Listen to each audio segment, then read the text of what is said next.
messieurs de la presse, chers citoyens, merci d'être encore là aujourd'hui, répondant à l'appel de l'ensemble des travailleurs de Dakar Dem Dikk, comme vous le faites à l'accoutumée. Récemment, vous avez été très présents lors de la journée de port des brassards rouges. Aujourd'hui encore, vous venez consolider encore votre présence pour s'enquérir réellement des préoccupations réelles des travailleurs de Dakar Dem Dikk. Donc, partenaires sociaux, travailleurs, vous remercie pour la diligence. Aujourd'hui, la conférence de presse est axée sur différents points. Comme l'a dit notre camarade, sur les conditions inhumaines de travail à Dakar Dem Dikk, dans nos différentes structures, dépôts, gares et terminus. L'absence d'un accord d'établissement qui, depuis 25 ans déjà, nous courons derrière un accord qui tarde à être consolidé. Une rémunération de services publics qui est déconnectée réellement de nos besoins en termes d'exploitation qui doivent permettre aux Sénégalais d'avoir une mobilité permanente à Dakar et partout dans les régions. Mais également, un manque de matériel qui doit nous servir de base de travail, qui manque déjà, mais qui est également défaillant par manque de pièces de rechange et de politique réelle de maintenance de l'ensemble des véhicules défectueux. Mais également, l'absence de patrimoine bâti. Comment vous pouvez concevoir une société déjà qui a 25 ans d'existence et qui en réalité ne possède ni de bâtiments ou d'infrastructures dans nos différentes structures à l'externe où nous continuons à exploiter et à servir les Sénégalais. Au-delà de nos deux dépôts, l'autre est fonctionnel en réalité, mais l'autre, c'est une catastrophe de nature humaine qui persiste. L'autre également, nous sentons comme travailleurs. Nous avons un mandat public qui est quotidien au service des Sénégalais. Aujourd'hui, avec des salaires précaires, nous avons dit, comme tous Sénégalais au service du public, nous avons droit à une indemnité de logement pour venir appuyer l'aspect social au-delà de nos salaires indécents. On n'est pas là aujourd'hui pour attaquer qui que ce soit. On n'attaque pas une direction, on n'attaque pas un directeur, mais on est là pour alerter, comme la loi nous l'autorise aujourd'hui même, parce qu'une loi a été consacrée pour protéger des lanceurs d'alerte.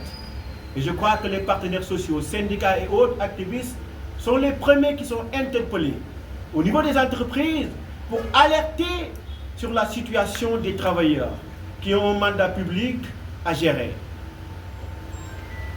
Aujourd'hui, nous dénonçons un système qui s'est installé à Dakar Dem Dikk, qui demeure, qui persiste.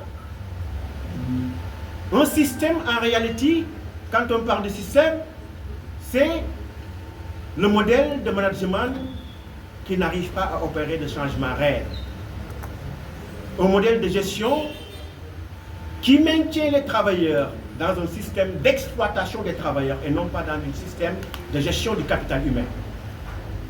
Un système qui continue de maintenir les travailleurs dans des conditions inhumaines de travail. Et ça a fini d'affecter la santé des travailleurs. Ça a fini même de déteindre l'image de Dakar Dem Dikk dans nos différentes structures. Un système qui continue à maintenir, et malheureusement, les différents directeurs qui se sont succédés, malheureusement, maintiennent ce même système. Et ce système continue de produire ses effets, et des effets néfastes du moins. Et des effets qui ont des impacts réels sur les travailleurs. En plus de ça, sur le plan social, sur le plan de la rémunération, malgré ces conditions difficiles de travail, nous avons des salaires indécents qui n'arrivent pas à couvrir nos besoins les plus primaires. Au-delà de ces salaires indécents, mais des sanctions abusives sont maintenues sur les travailleurs, allant de la coupure des salaires excessifs qui finissent de maintenir une précarité au niveau des familles des travailleurs. Les gens n'arrivent plus à gérer les besoins les plus primaires pour leurs enfants, leurs épouses. Parce que déjà, on nous maintient dans des conditions de travail inhumaines qui avaient déjà suscité une alerte au niveau de l'inspection du travail, au niveau de la caisse de sécurité sociale, pour venir faire une visite au niveau des différentes structures de la Dakar. Mais aucune réaction n'a été prise, aucune décision n'a été prise pour réparer ce préjudice. Et les travailleurs continuent à travailler dans ces conditions pénibles. Des horaires de travail qui ne sont pas flexibles, qui nuisent à la santé des travailleurs. Des horaires qui ne correspondent plus aux réalités de l'exploitation.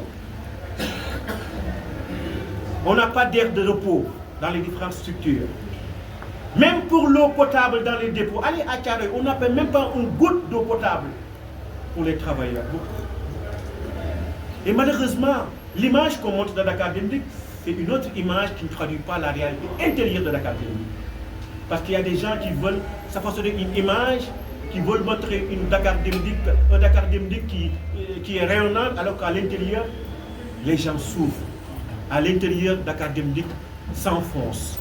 À l'intérieur, Dakar Dem Dikk s'effondre. À l'intérieur, des valeurs qui maintenaient les travailleurs, qui motivaient les travailleurs, disparaissent. Et ça finit de montrer à l'égard des Sénégalais qu'il y a deux Dakar Dem Dikk. Dakar Dem Dikk des privilégiés et Dakar Dem Dikk de ceux qui souffrent. Dakar Dem Dikk de ceux qui détiennent les emplois de base. Et c'est une triste réalité. Un confort insolent parmi les cadres et autres, le désarroi qui s'installe parmi les conducteurs, receveurs, techniciens, bagagistes, contrôleurs, caissiers, agents de sécurité, qui vivent des situations de détresse au quotidien. Parce que le modèle de management est défectueux. Le management ne répond réellement pas aux besoins des Sénégalais. Dans les bus, vous le constatez, vous prenez les bus comme les travailleurs qui y travaillent. Mais les conditions avec cette chaleur infernale, c'est inhumain. Les travailleurs souffrent. Chaque jour, on peut dénombrer receveurs ou conducteurs qui contractent des malaises, des clients qui tombent chaque jour comme des mouches, parce qu'il y a une chaleur suffocante à l'intérieur du bus par manque d'aération, par manque de système de ventilation qui permettrait aux gens, parce qu'on a un matériel défaillant, un matériel insuffisant, ce qui fait que nos bus sont extrêmement bondés et n'arrivent pas à les exploiter de manière optimale et à répondre aux besoins de la convention de concession et de cahier des charges qui nous lie avec cette étude. Et cette situation continue à ternir l'image de la société.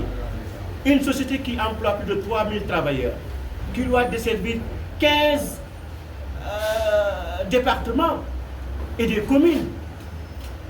On a moins de 170 véhicules qui roulent au quotidien à Dakar. Alors qu'on avait un besoin de 1400 véhicules pour faire normalement notre travail et mailler l'ensemble du réseau, à Dakar comme dans les régions. Mais aujourd'hui, on se retrouve avec moins de 170 bus urbains. Comment pourrait-on exploiter convenablement ces bus et rendre aux Sénégalais une mobilité permanente? C'est une situation que l'on vit au quotidien. Et la direction générale, par son système de management, a une responsabilité vis-à-vis de cela. Est-ce que les travailleurs peuvent continuer à vivre dans des conditions réelles qui ne favorisent pas la performance de l'entreprise? C'est une tromperie qui montre que le Dakar Dem Dikk est rayonnant, mais c'est faux. Dakar Dem Dikk se consume. Et l'État est entièrement responsable de cette situation. D'autant plus qu'il a créé des sociétés parallèles qui nous concurrencent. Des sociétés parallèles qui finissent même de mettre Dakar Dem Dikk dans une situation de quasi-faillite. Si on n'a pas de matériel, on n'existe plus.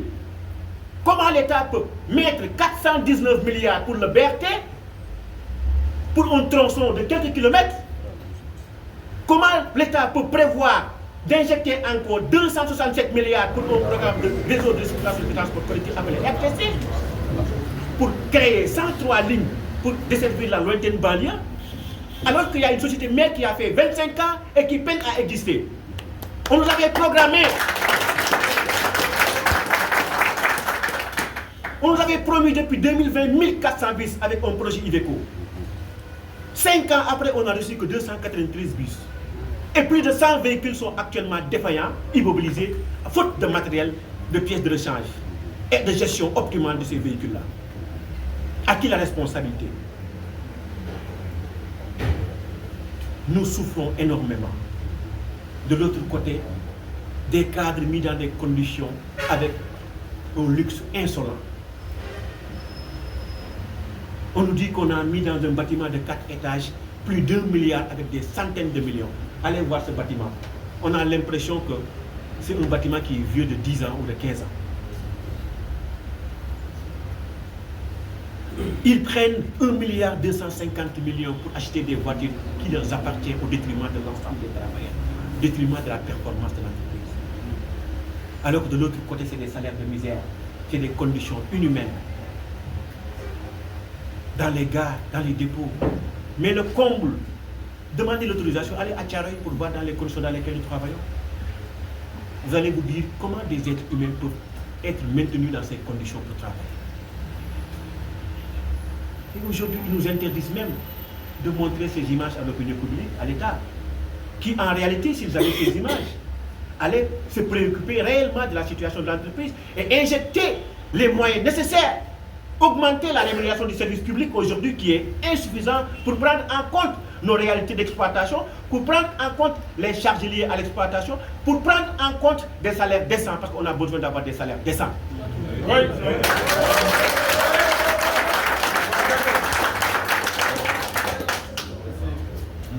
C'est triste, mesdames et messieurs. Et quand on alerte, on nous fait des ennemis. Et forcément, vous allez vous attendre à des répercussions. Mais malheureusement, nous sommes préparés à cela. Alerter, c'est pour qu'on améliore. Alerter, c'est pour sauver Dakar Dem Dikk en réalité. Alerter, c'est pour un service public digne et humain et efficace. Mais là, on n'est pas efficace. Là, le traitement du personnel est inhumain. Et face à ce que je viens de décrire, il y a urgence pour l'État d'accompagner réellement Dakar Dem Dikk et d'avoir un œil regardant sur la gestion et surtout sur les marchés publics. Un bâtiment où on a injecté 1 milliard. Mais en réalité, si vous le regardez, vous vous dites que est-ce que ça mérite même d'injecter 500 milliards 500 millions. On nous le livre et quelques mois après, on est encore de le réfectionner. C'est le comble de tout cela. La Cour des comptes a fait la revue de la gestion de Dakar Dem Dikk pour les années 2017-2020. Mais aujourd'hui, nous demandons à l'IGE, à la Cour des comptes, de faire la revue de la gestion de 2020 à 2025 pour voir réellement les marchés, le bamboula financier, les dépenses de prestige et la situation des travailleurs en réalité. Ils sont venus ici, hein, ils ont vu la situation des travailleurs, ils ont vu la situation des travailleurs, les conditions dans lesquelles ils travaillent. Ils ont alerté, ils l'ont même mis dans le rapport de gestion. Le président de la République a dit concernant l'accord d'établissement en 2024, enclenchant la dynamique sociale en disant il faut dans les sociétés publiques et parapubliques, même dans le secteur privé, des accords d'établissement qui aident à garantir la paix sociale et la durabilité économique et sociale des travailleurs. Mais malheureusement, depuis 25 ans, on trouve derrière un accord d'établissement qui tarde à se consolider. Prétextant au bonus qui n'a pas une obligation réglementaire. Nous avons donné nos accords depuis des mois. Et le conseil d'administration a validé l'accord depuis le 20 août. Et pourquoi on n'arrive pas à le matérialiser? Ça pose problème. Tantôt, je vous l'ai dit, la rémunération du service public pose problème. Une compensation financière avec des tarifs de 100 francs, 150 francs, 175 francs depuis Sotrac qui n'arrivent pas à évoluer parce qu'on nous demande de travailler avec des tarifs sociaux. Mais quand même, malheureusement, la compensation financière qui doit aider à équilibrer les comptes d'exploitation n'est pas à la hauteur de nos engagements au quotidien, de l'engagement des travailleurs qui se battent nuit et jour. Des travailleurs qui se lèvent à 3 h du matin pour pouvoir servir des gens avec tous les dangers, agressions physiques et verbales des clients et autres. Malheureusement, la rémunération publique ne suit pas pour leur permettre de vivre dans des meilleures conditions de travail, mais pour leur permettre d'avoir surtout des salaires décents.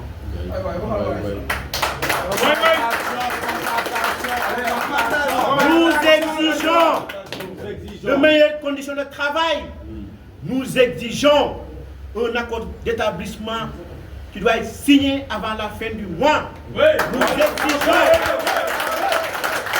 la poursuite du programme d'acquisition des 1400 véhicules Iveco et qui nous demande un financement de 200 milliards. Ailleurs, on a mis 419 milliards pour le BRT pour un seul tronçon. Et ils envisagent encore de nous concurrencer avec un autre projet RTC, ce titre qui doit être la dynamique de régulation de l'ensemble des transports terrestres, avec un fonds de développement de soutien des transports terrestres et complice pour noyer Dakar Demdik. Et nous disons non.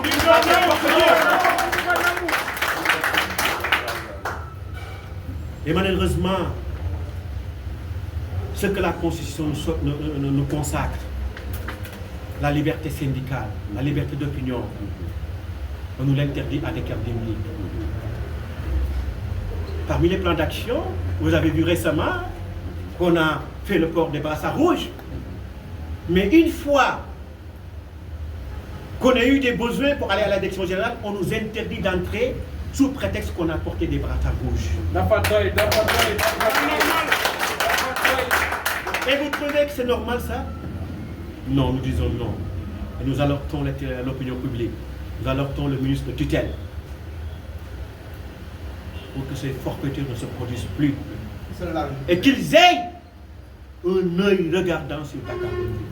C'est vrai que l'État a injecté beaucoup de milliards. Et il supporte encore une masse salariale aussi lourde. Mais malgré ça, et malheureusement, ils n'ont pas un œil regardant sur ce qui se fait en réalité à Dakar. Et aujourd'hui, le cri d'alerte des travailleurs est de nous aider à avoir du matériel, de nous aider à transformer Dakar Demdik en profondeur d'abord, en réalité, à changer les conditions de travail. Et au-delà de ces conditions de travail, ils vont permettre aux travailleurs d'être performants dans leurs différents corps de métier et de pouvoir supporter l'ensemble des projets. On a beaucoup de projets, mais les projets ne peuvent pas prospérer parce que les travailleurs sont malades psychologiquement et physiquement. Et malheureusement, les projets aujourd'hui nous font peur parce que nous n'avons pas toutes les garanties. La communication manque, la transparence manque et le financement de ces projets est lourd et nous demandons un accompagnement de l'État. L'indemnité de logement, aujourd'hui, est une préoccupation de ceux qui officient pour le service public. Il ne peut pas y avoir deux types de Sénégalais. Nous sommes des Sénégalais comme tout le monde. Nous sommes au service au quotidien des Sénégalais.